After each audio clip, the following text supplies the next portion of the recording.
চলো বন্ধুরা, আজকে তোমাদেরকে দর্শন করাই তারা মায়ের বড় দিদিকে। আমার তো শুনে খুব খুশি লাগছে, মায়ের বড় দিদি আছে। আমি তো এই প্রথম শুনলাম। তোমরা কে কে শুনেছো আমাকে কমেন্ট করে অবশ্যই জানিও। আর চ্যানেলটিকে সাবস্ক্রাইব করতে ভুলো না। পরিবেশটা এত সুন্দর, দুধারে সবুজ দৃশ্য দেখতে দেখতে ভীষণ ভালো লাগছিল। আর হ্যাঁ, এই জায়গাটার নাম হচ্ছে কি মুলুট বলে একটা গ্রাম আছে, সেইটা ঝাড়খণ্ডের মধ্যে পড়ে।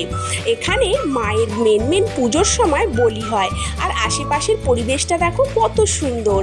মায়ের নাম মাতা মৌলিক্ষা মাতা। এখানে আছে একটা বামদেব ঠাকুরের মন্দির, একটা বাবা ভোলা মহেশ্বরের মন্দির। এবার চলো মায়ের সাথে দেখা করাই তোমাদেরকে।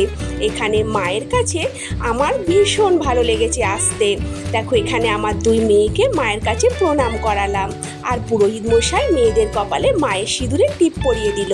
এরপর আমি প্রণাম করলাম, মাকে দর্শন করলাম, মন ভরে ভক্তি ভরে মাকে একদম মন ভরে দর্শন করলাম।